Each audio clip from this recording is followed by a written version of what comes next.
Assalamualaikum warahmatullahi wabarakatuh, pemirsa TV Masumi dan Ahmad Yani Channel.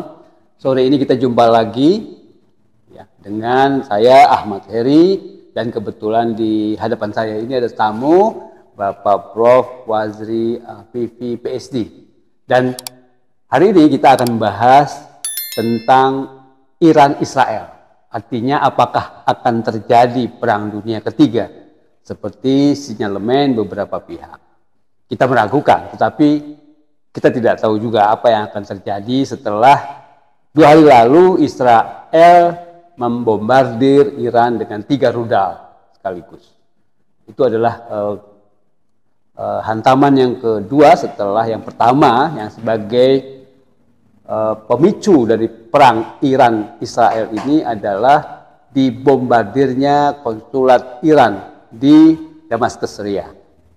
Nah, untuk bahas ini kita akan dengarkan apa yang disampaikan oleh Pak Wazri Afifi. Ya. Assalamualaikum Pak Wazri. Waalaikumsalam warahmatullahi wabarakatuh. Ya. Alhamdulillah. Alhamdulillah.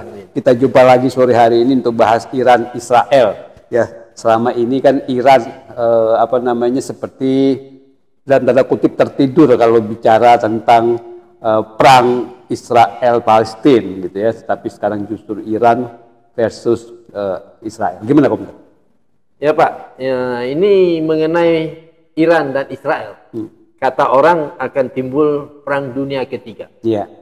Mengenai perkataan perang dunia ketiga Pak, kita sebagai bangsa Indonesia yang jumlah penduduknya hampir 280 juta harus mengambil hikmah dari perkataan perang dunia ketiga itu.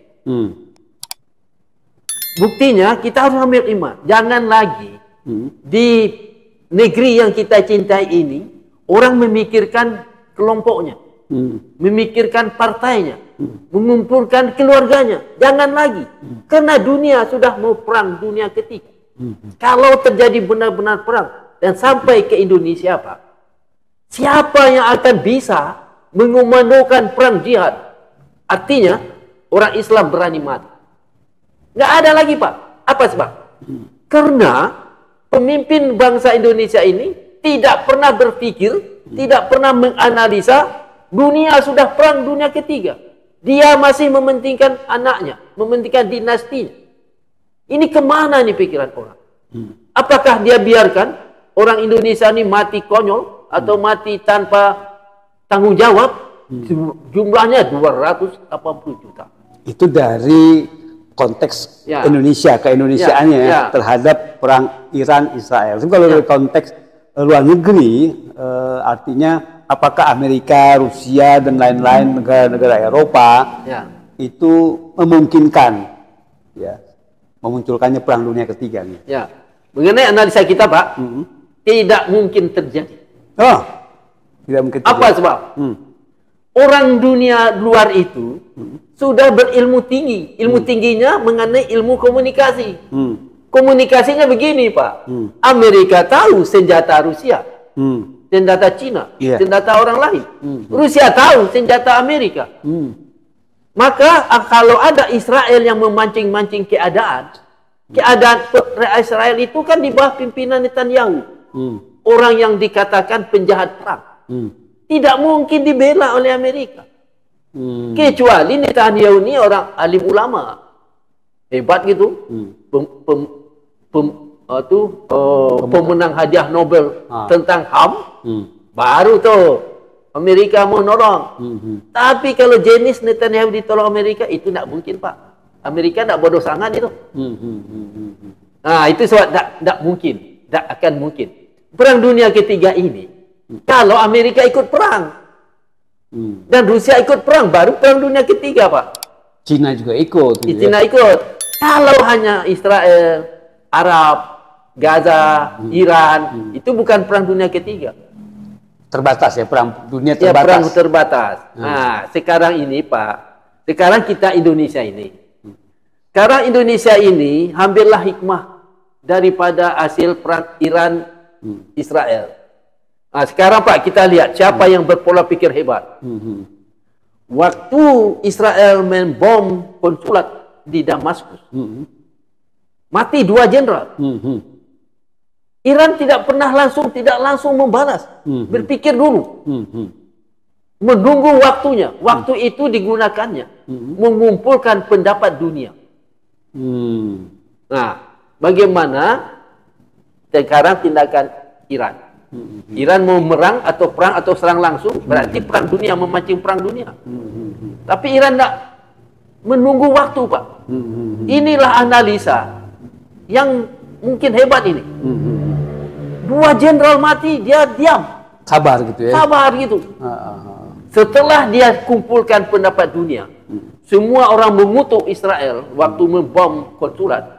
Waktu itulah dia kirim rudal. 300 kan, lebih 300. Tapi hebatnya, rudal itu tidak pernah jatuh ke tempat pemukiman. Nah, itu Pak. Jadi orang sekarang matanya menghadap ke Iran dengan pikiran positif. Walaupun dia menembak negeri orang. Tapi enggak sasaran ke masyarakat sipil gitu ya? Ya, berbeda dengan Israel. Menghabiskan 34.000 orang Gaza yang tidak bersenjata. Kalau tentara dihabiskan 34.000 biasa kan? Ini orang anak kecil, orang tua, perempuan.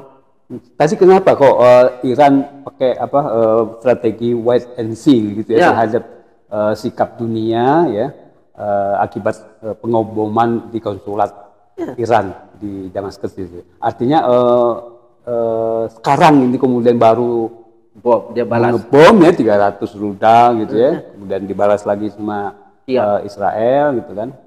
Nah, itu kenapa wait and see-nya itu apa memang minta dukungan dari dunia bahwa dia nggak salah gitu ya? Sudah jelas Pak. Selama ini dia kan dikucilkan oleh dunia. Ya, betul.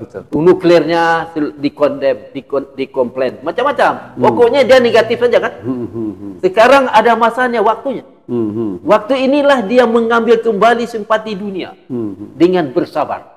Walaupun 2 jenderalnya mati. Nah, ini kesempatan Pak. Pola pikir beginilah yang amat susah. Cara bersabar itu menggunakan kesempatan dalam kesempatan, bukan menggunakan kesempatan dalam kesempitan kan. Dia menggunakan kesempatan dalam kesempatan. Kesempatannya mengumpulkan pendapat dunia bahwa dia bukan negara yang jahat. Kesempatannya juga mengirim rudal 300. Dia tidak disalahkan. Yang menyalahkan ada orang Eropa dan Amerika. Biasalah. Iya.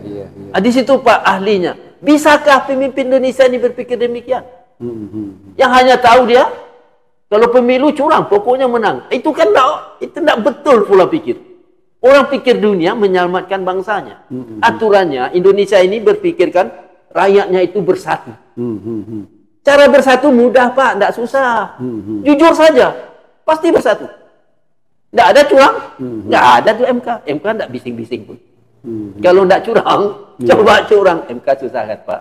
Jadi, oleh sebab itu, kalau menurut kita, hikmah untuk ada isu-isu perang dunia ketiga ini, ya kita ambil hikmahnya.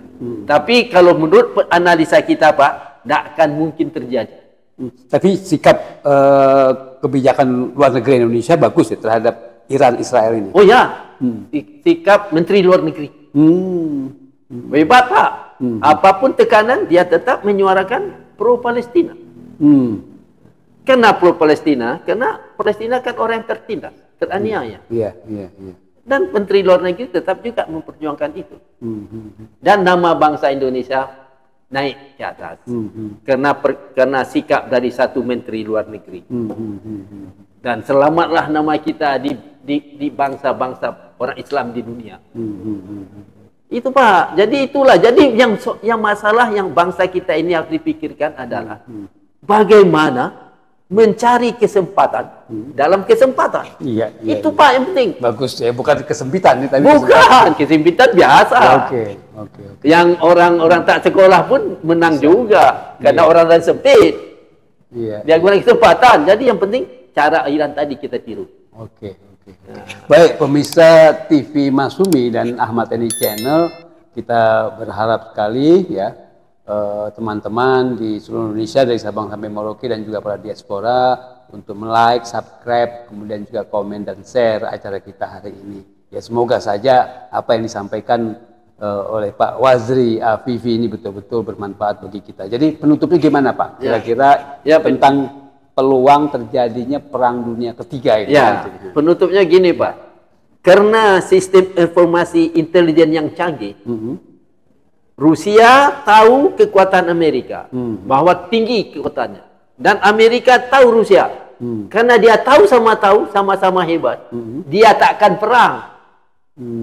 Karena kecanggihan informasi tadi. Dan pola pikir yang jauh. Dia tidak pola pikir kampungan lagi. Pola pikirnya sudah jauh. Seperti pola pikir yang kita pujikan tadi. Pola pikir Iran tak langsung menembak. Tak langsung bersabar.